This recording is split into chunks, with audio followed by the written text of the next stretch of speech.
What's up, guys, and welcome back to the Dual Sense podcast. This is episode 38.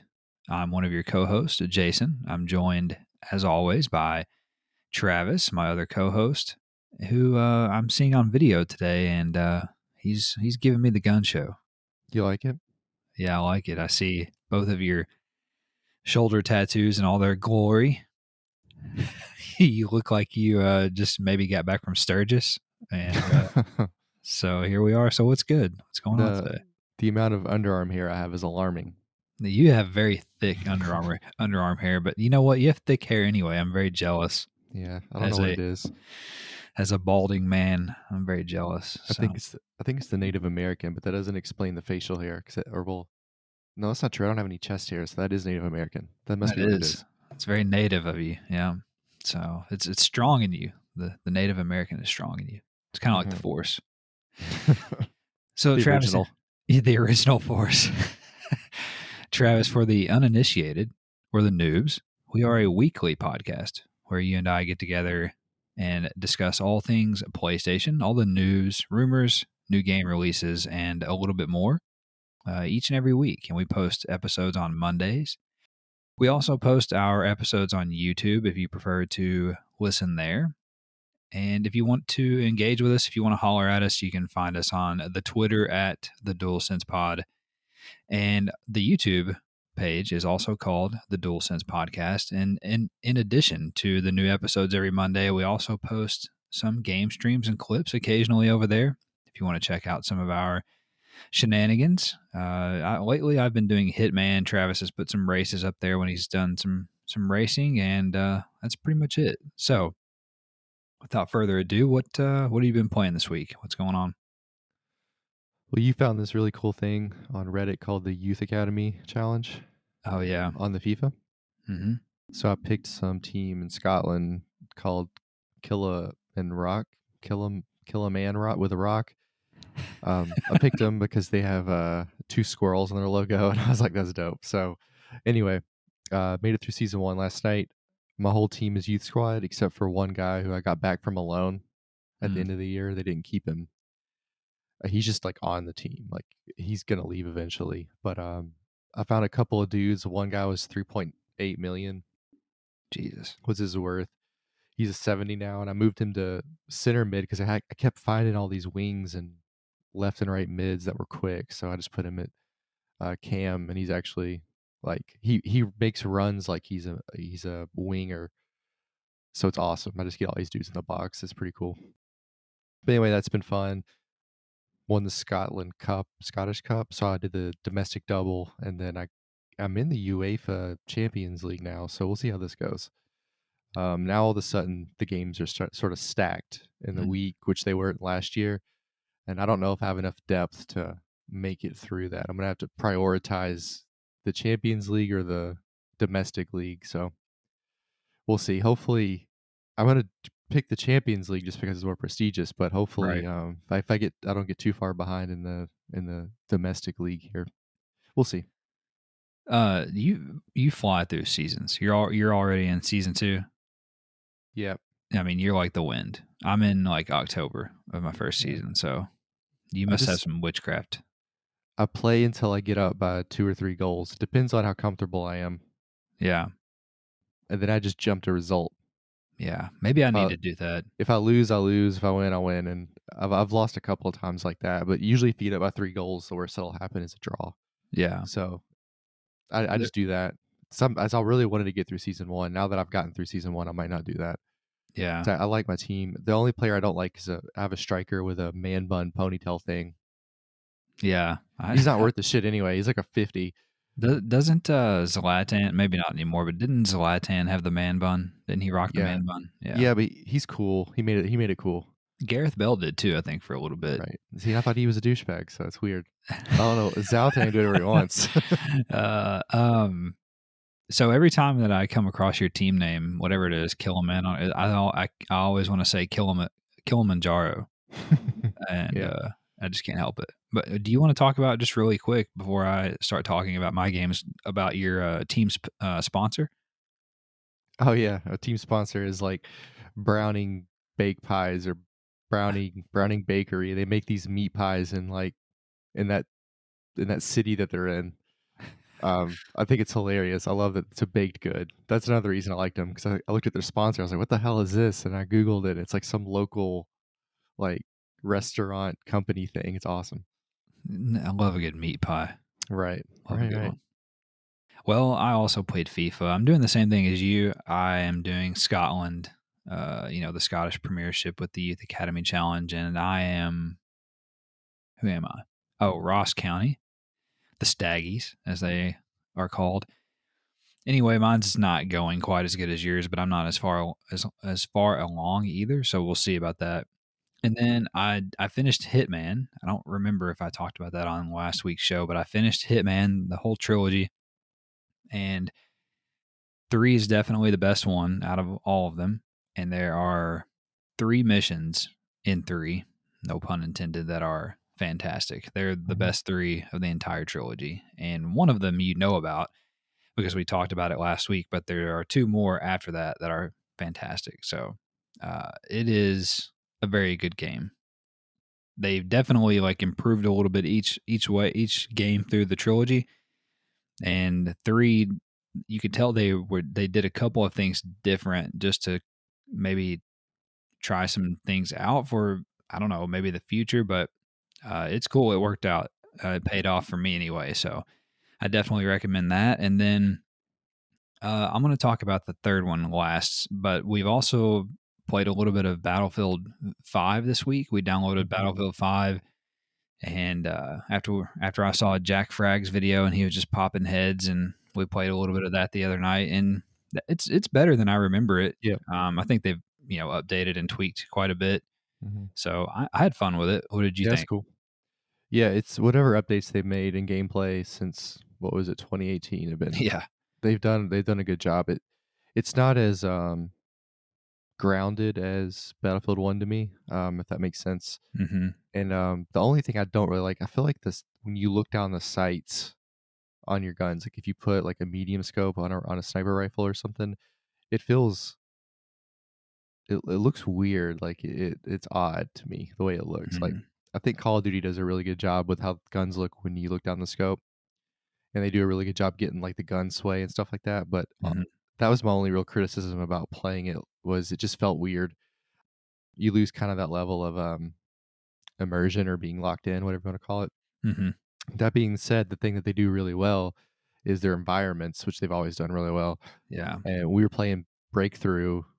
Where were we at? Iwo Jima? Is that where we were? No, Yeah. Uh, I don't Solomon remember. Island. Yeah, Solomon Island. That was a blast. Yeah. That whole It just Pacific, whatever, Yeah, was the cool. Pacific package is really cool, and we were Mhm. just motoring through. It was and that was one of the few maps I've ever played, because usually when you play a map, like, it's only fun to attack or defend, at least that's how I feel. That one was I had a great time doing both. Yeah. It's still hard to destroy the tanks. It's always hard to kill tanks on that on any Battlefield game, though. Yeah. They've made it way harder on this one. One thing I think that they improved on Breakthrough, which used to be called Rush. It's called Rush on Battlefield 1, I think, but at least on, of course, we haven't played Breakthrough on the other like standard maps or whatever, but I feel like they did a much better job of map design, level design, Right. as far as like everybody's not just funneled to like the Yeah, one yeah. spot, and like if you can't break through, you're screwed. Like there's at least 2 ways to attack the point Mhm. each time. So I thought that was a good design idea. Right. Made it more fun. I actually liked that more than the Conquest that I've played Mhm. so far on V. So maybe we can do some more of that this Right. weekend. You can still pop heads. Oh yeah, yeah. I got out the M1 Grand and put a medium scope on it, That's a and, like, great gun. yeah, you guys they were just eating shit. There's nothing they could do about it. Yeah, the M1 Grand is very satisfying on It there. rocks. You had I wish you would've clipped it. I should've said I something to know. you about it, but I got stuck. So, basically, I got my head blown off, and somebody revived me, and Hmm. I stand up full vertical. Jason's laying on the ground in front of me, and there's, like, I swear to God, there's, like, 12 dudes, and I was like, Yeah, "What who the fuck revived me and didn't die?" yeah. And you just went, "Wow, what gun did you have?" You went I off. I had like a what was it? It's like an M19 and a bunch of letters and numbers, Oh, yeah, LMG, yeah. but it had a 250 round clip. So like Yeah, I had 250 bullets and I was making every one count. Yeah, they ate every one of them too. It was awesome. They So at did. that point, I'm crouching. I'm just watching. I'm not even helping. I should be like shooting or throwing something. I'm just like, look at you, kill everybody. I'm just watching. I did, and then when I ran out of bullets, I still had 7 left in the 1911, so I made those count too. This is my safety. Yeah, get you a Anyway, purple heart. yeah. So the last game I've been playing this week is the game that this is your fault, and because you got confused about it last week, and then so I looked it up, and then coincidentally, Colin on Sacred Symbols talked about it on their episode last week, how he just downloaded it on a whim and was started playing it, and he talked about how much they had updated it and changed things or whatever. And the game is Generation Zero. This is that game that you got confused with the Ground Zero Texas or whatever last week.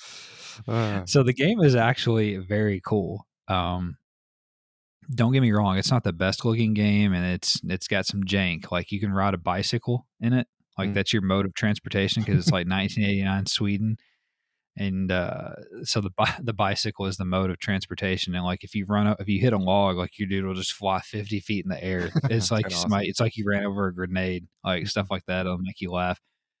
The other thing is that it definitely is made for co-op. Like I'm playing by myself, it's going okay, but it's definitely harder by yourself because you Mhm. run across there's no like spiders and all that shit that you hate. It's just robots.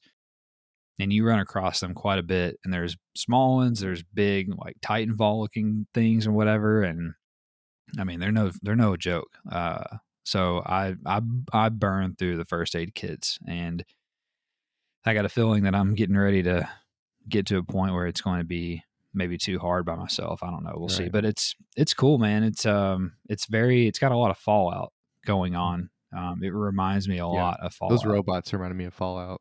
Yeah. The gunplay is good. It's really good on it.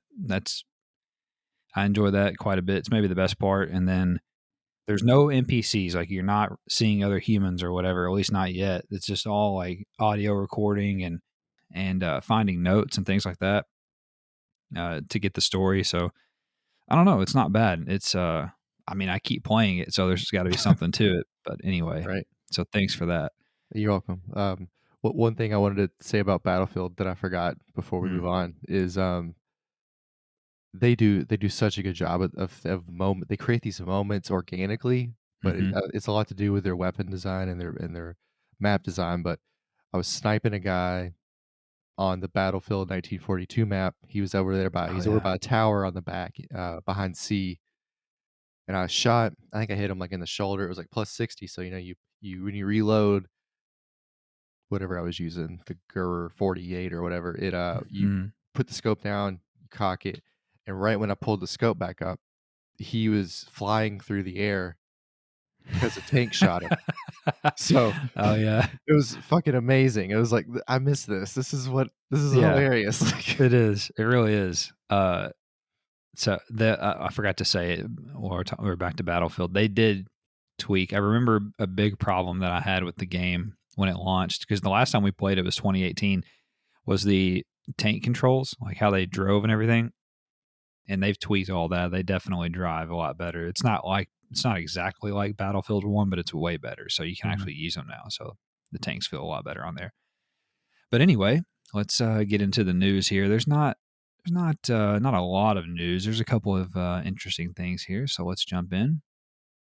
Number one, the PlayStation 5 is the fastest selling hardware platform in U.S. history, Travis, according to the NPD Group, who released their February industry sales data on Friday.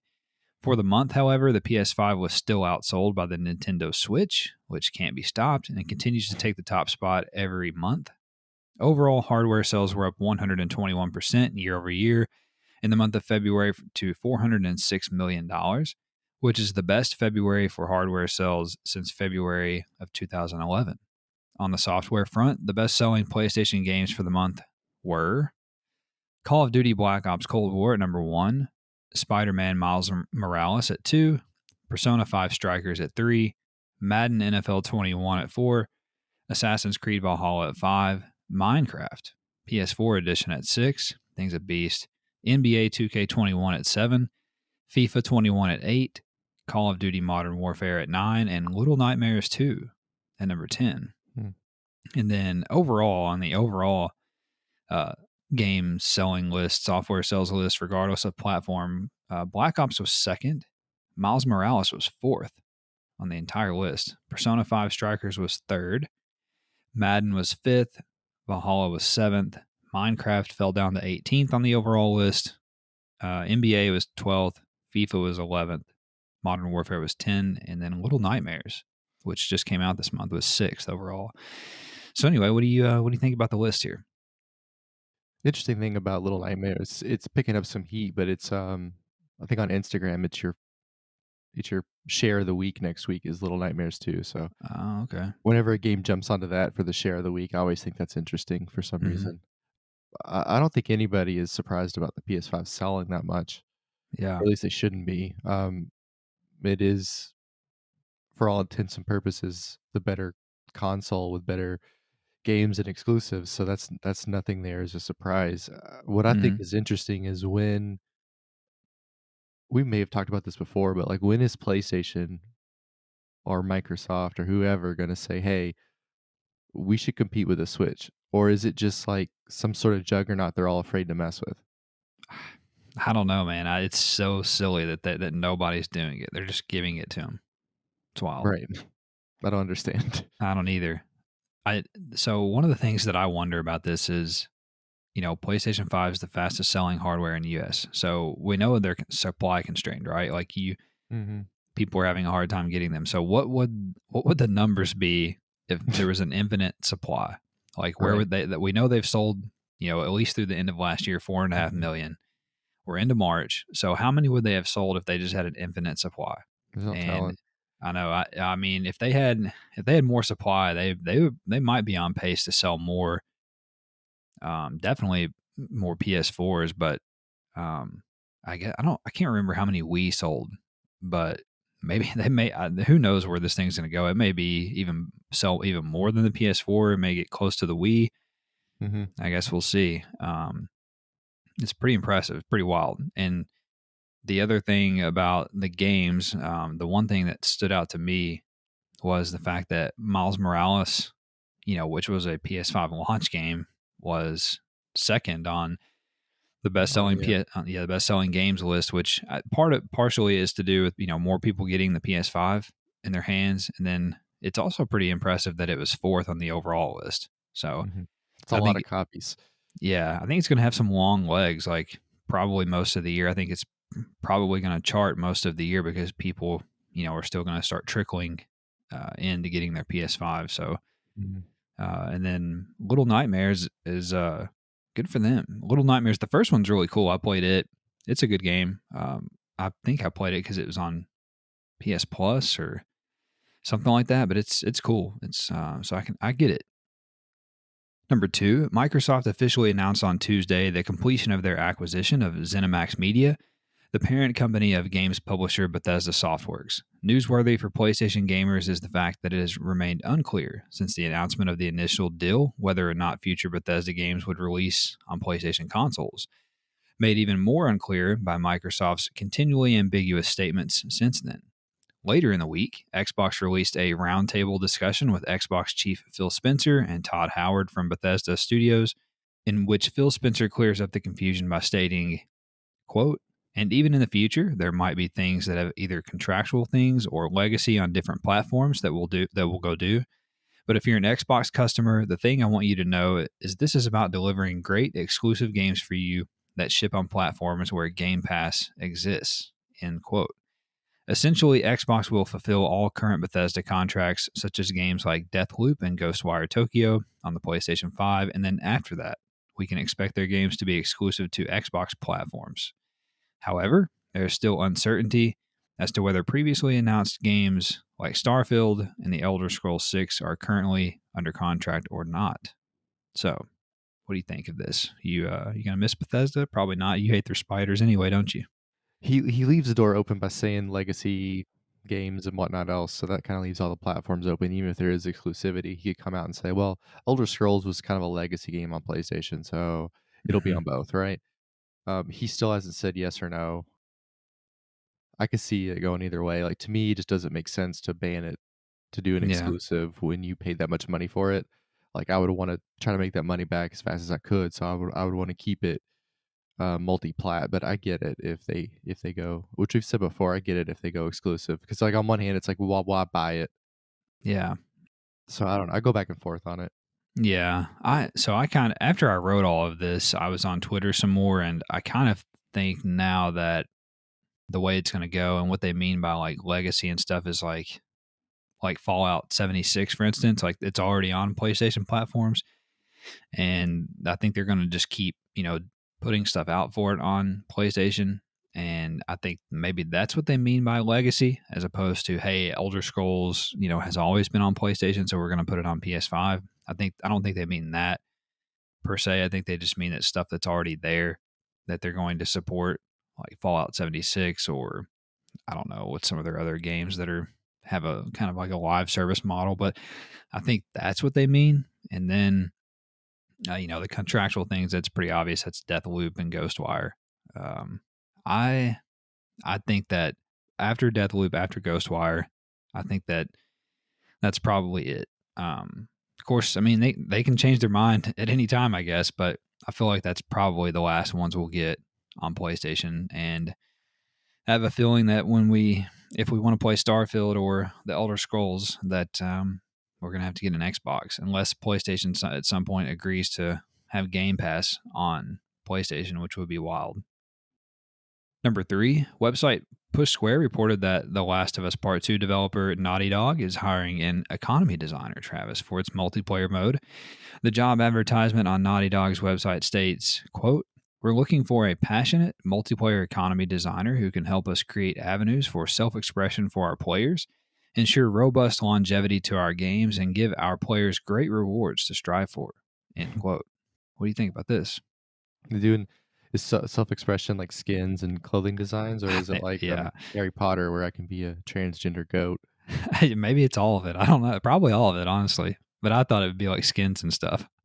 The economy design. That's an interesting title. No, this sounds cool though. Everybody likes the Naughty Dog games, so Yeah. I mean, I thought the Uncharted multiplayer was pretty good. I didn't think it was bad at Hmm. all. It's Yeah. obviously different than what you're used to playing with, COD or Battlefield. It's just a different experience. Yeah. That's nothing wrong with it. But yeah, I mean, that is the thing about their games, so they don't really have a lot of longevity once you beat the single player. So it makes sense to try to get some more out of it. Yeah. The thing that I really kind of took from this is that I think that this game, this multiplayer, we for a while now we've thought it's just going to be a multiplayer mode, kind of like what they did with Ghost of Tsushima. Like if you have the game, they're going to add it on, and you can re-download the game or buy the game, and it'll be there, type of thing. But I kind of think now, after reading this, that it might be a standalone thing. Like maybe you'll pay $25 or whatever, $30 to get the Last of Us factions or whatever, whatever they call it. I don't think I'm starting to not think it's going to be bundled into the game.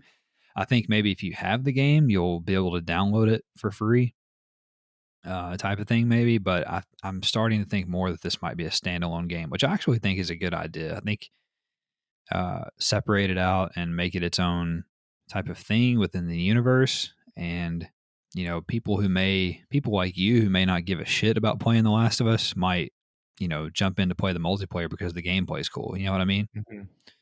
So I think that might be a cool move if they ended up doing that. But that kind of hints at that to Right, me. yeah. New position, that it's more in line with that than just kind of, revamping a mode. I don't feel like you would hire that position for just a mode. You would wanna do Yeah. it for its own thing. Yeah, exactly. Like I feel like you could have I feel like somebody that already works at Naughty Dog could figure out the economy for just a Right, mode. You know what I mean? But this to me seems like it's more of like, okay, hey, you need to dedicate yourself because we're going to support this for like years. You know what I mean? Like Rainbow Six Siege type of thing. Like, right. so that's kind of why I think that. We'll see. Number 4, Spider-Man and Ratchet and Clank developer Insomniac Games has also made another interesting hire recently as Walt Williams joined the studio as a story lead. Williams previously worked as a writer on games like Spec Ops: The Line, Star Wars Battlefront 2, BioShock, and Mafia. In addition, he has also recently been working on an unannounced VR game and an unannounced AAA game as a freelance writer. So, any thoughts on this? Never occurred to me you could be a freelance writer for video game story. Yeah, right. You'd think that would be something they'd wanna, be in full control of than have some freelance guy with no ties. You just got these mercenaries coming in. But yeah, but he's written some cool stories. Obviously, about Spider-Man. I mean, not Spider-Man. Jesus, I read the wrong thing. Uh, uh, anyway, so the thing about the Mafia games, I always thought was the stories were really good. So Hmm. because the gameplay isn't always great on those games, it can be a little bit clunky, but the story is what really Yeah, drives those games. So like you said, I think this is an awesome addition for them. yeah. So if you look at the list of things that he's worked on, right, Right. they're all shooters. Hmm. Which is So a sign. I think that's a little bit of a sign. Now, apparently, this guy has said in the past that he does not have any desire to write a military shooter. But he doesn't say to me, that doesn't mean he would never write a shooter game. So I think that I mean, maybe yeah, they're working on a shooter. Maybe it's Resistance. Maybe it's something else. Maybe it's another Sunset Overdrive, which is an Xbox exclusive for now that they did, which is a third person shooter. It's not military. And to me, really, Resistance, I mean, it kind of is military, but it's not like Call of Duty. You know what I mean? hmm, It's more like Killzone type of thing, I guess.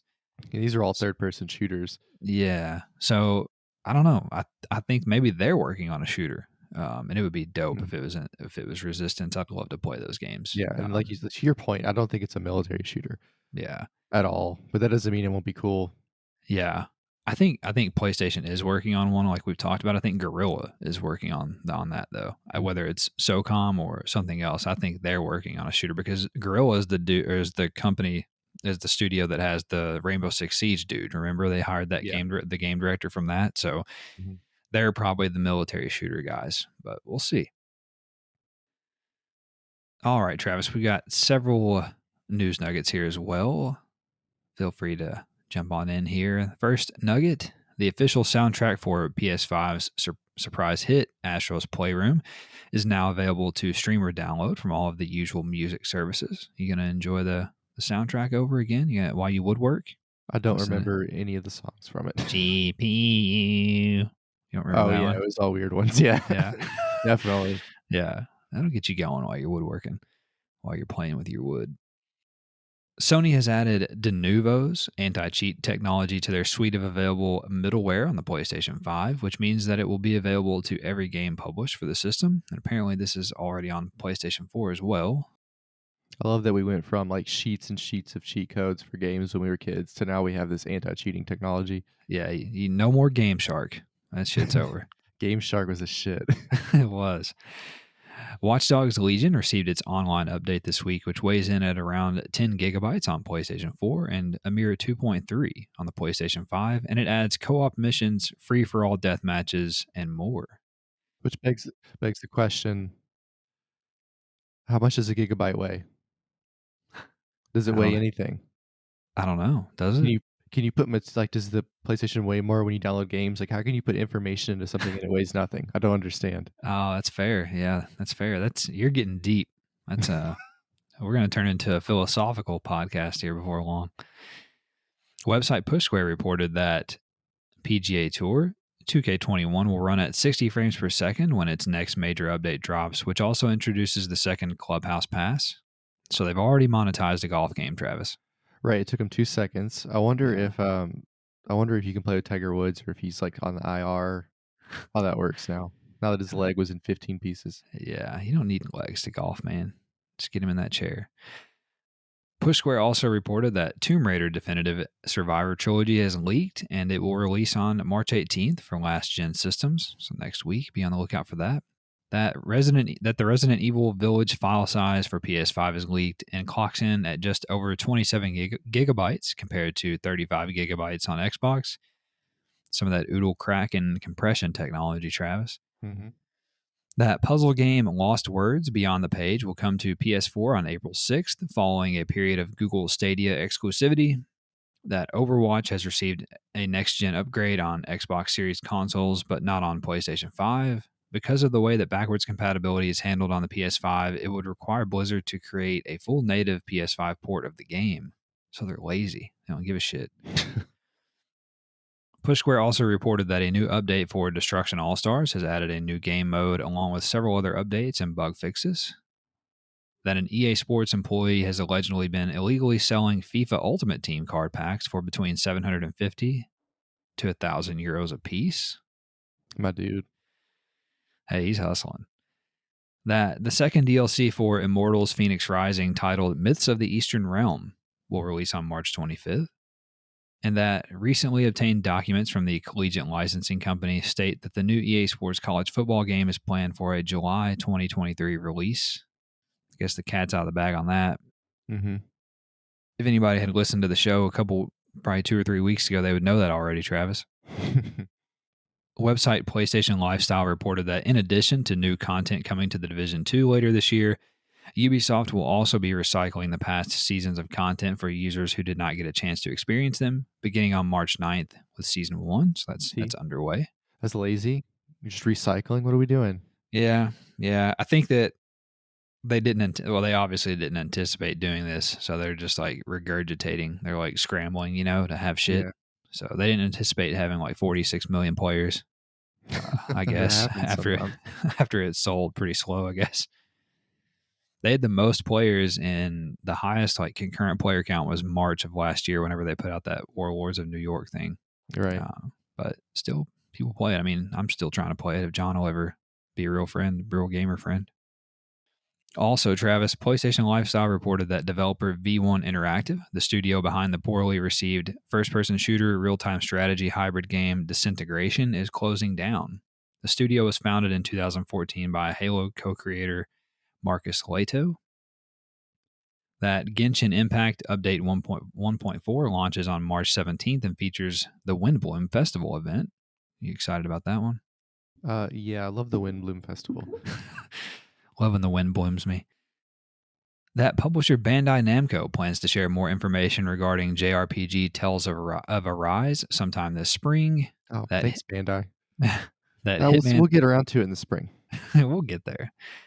PlayStation Lifestyle also reported that Hitman 3's next update on March 30th will address various glitched challenges and trophies that are not unlocking on PlayStation. That's fucking great. Now that I've already beat all of it, who knows what didn't unlock? I'm gonna probably finish that on spring break. But one of the things I like about Hitman, I love the contracts that pop up, like the what do you call them? The stories, elusive targets. Oh yeah. I think those are so much fun. I don't know why, because they're so weird. I failed the first one. I tried the first one. I didn't realize that it never told you where the targets were at. I was just wandering around trying to find them. Couldn't find them. So I don't know. It's a little harder. So I just got mad and I just started like machine gunning everybody, and then I died. And that's all. You only get one try. So whatever. You might have got lucky and hit them. Man, you're right. Oh, let's see. That party game, What the Dub? A blend of Mystery Science Theater 3000 commentary with a Jackbox-style party play, will launch on PS4 on April the 8th. This looked interesting. Did you look this up? No, but I love Mystery Science Theater 3000, so how bad could it be? Yeah, it's like me and you and John, like we got online, we played, and like one of us gets a line to like from it's like in the movie clip from like whatever movie, and you see it, and then like it'll give you the lines, and you have to fill in the blanks with whatever. Like it'll just cut out part of it, and it'll be like, frankly, my dear, I'm gonna have spaghetti for dinner, like whatever, whatever. And so then everybody gets to vote on like which one was the best type of thing. It looked fun. Okay. PlayStation Lifestyle also reported that publisher Gearbox Software has delayed the release of Borderlands 3 Director's Cut until April the 8th, after all of the power outages down there in Texas. And that Sony Santa Monica is hiring for a lead writer on a new unannounced title. They're at work on something else super sneaky. Website PlayStation Universe reported that Marvel's Avengers will receive customizable harm challenge rooms alongside the PS5 version on March 18th. That PS5 exclusive Deathloop is Game Informer's next cover story, which will feature new reveals and gameplay over the next few weeks. That EA Motive Studio is apparently working on an established IP that will please fans, according to GamesBeat reporter Jeff Grubb. Oh, thanks. There's been some rumblings that maybe it's like Dead Space or something like that. We'll see. That open world online survival game Rust is set to release on PS4 sometime this spring. It's currently in closed beta. That fighting game Guilty Gear Strive may receive another beta test following its delay from a June release window. That the DualSense controller does not have any significant difference in latency, regardless of whether it's being used wired or wirelessly. Interesting. Never Yeah, noticed that in the first place. Never thought of it either. I hadn't either, but it's cool that it's the same, Hmm. I guess. I feel like the 4 wasn't like that, but Hmm. I feel like the 4, when you're wired in, it was slower. Yeah, because it was charging and couldn't handle everything. Mm. Let's see here. PlayStation Universe also reported that Capcom has issued a warning that fake Resident Evil Village beta invites are out in the wild, so beware of that in your email. It's fake. That another rumor suggests the upcoming Final Fantasy XVI will have an exclusivity period on PS5, followed by a release on PC. That XCOM spiritual successor Phoenix Point has a new retail listing at British merchant Shop2, indicating that a release is imminent. Game looks pretty cool, actually. That developer Omida Studios has successfully raised $2.2 million to resurrect Paragon, the long dead MOBA from Epic Games. The game will be called Predecessor when it re releases. That a new rumor suggests early development footage of a Crisis Battle Royale game may have leaked online. And then coincidentally, later in the week, Crytek announced that they're going to have exciting things to show for Crisis Remastered soon. So get ready for that, I guess. Mm-hmm. PlayStation Universe also reported that publisher Square Enix will host a digital showcase next week with updates on Outriders, Tomb Raider, Life is Strange, and more. That Dying Light 2 is getting a development update on March 17th. It lives, Travis. It's not dead I'm yet. going to revive that bitch.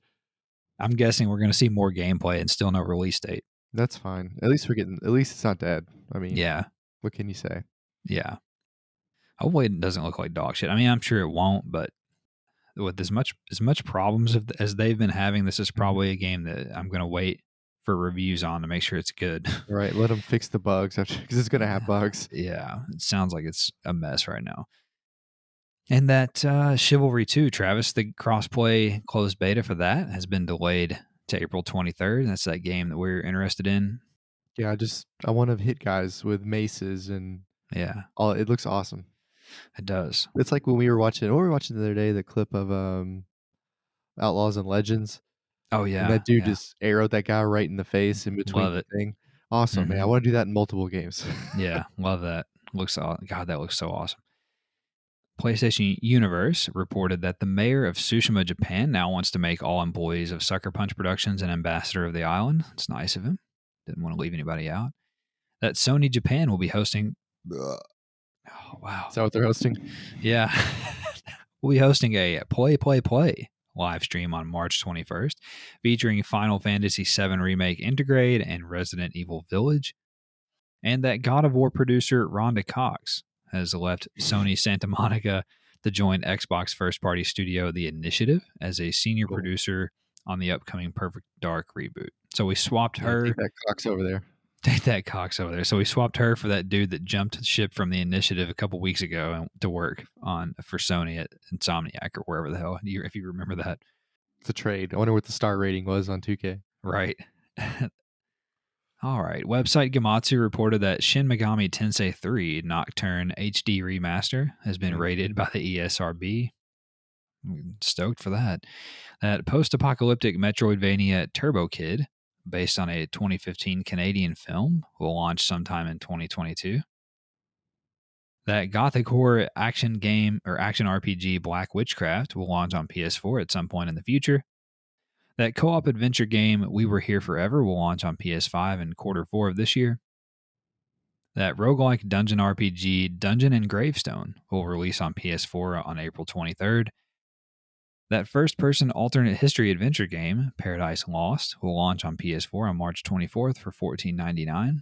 This is that game I was telling you about, but it's a walking simulator. There's nothing going on. You're just walking around, picking stuff up, reading it, listening to recordings. There's no gameplay whatsoever. So It's really weird. How do you beat it? I don't know. I guess you just get to the finish line or solve the mystery somehow in your mind. I guess I don't know. I watched They put 13 minutes of gameplay on IGN as like a Mhm. IGN first thing or whatever, and everybody was crushing it in the comments. They're like, 13 minutes of gameplay. Where's the gameplay? I was loving it. All right. Gamatsu reported that Arcade Racer Super Impossible Road, the sequel to Impossible Road, will release on PS4 and PS5 sometime this year. That side scrolling beat 'em up game, Teenage Mutant Ninja Turtles Shredder's Revenge, will release on consoles sometime this year and features up to 4-player co op. And that looks dope, by the way. That Sumo Group announced the launch of Secret Mode, a new publishing venture that will focus on developing smaller and unique games. I wish Sumo Group is a publicly traded company, but not in America. I wish they were because I'd love to buy some of their stock. And they're making some interesting moves over there. That stealth game sequel Aragami 2 has been delayed to Q3 of this year. That turn-based tactical RPG, The Dungeons of oh boy, Nahulbuk. Yeah, The Amulet of Chaos will release on PS4 sometime this summer. If you can't even say the name of your game, guys, like what are they doing? Like whatever. God it was. That cyberpunk dystopian adventure game Beyond a Still Sky will come to PS4 in Q3 of this year. That publisher THQ Nordic announced that developer Alchemia Interactive has been assigned to the remake of cult hit RPG Gothic.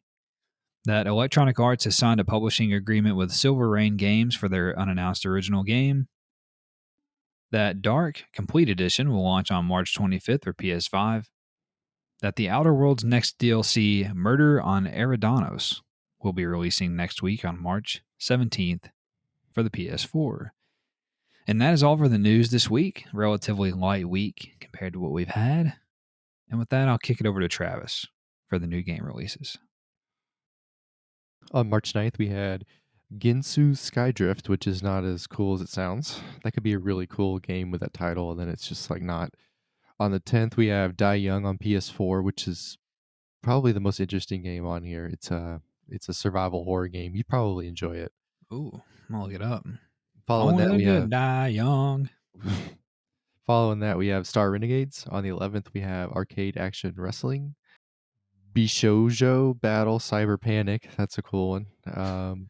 Doodle Devil Evolution.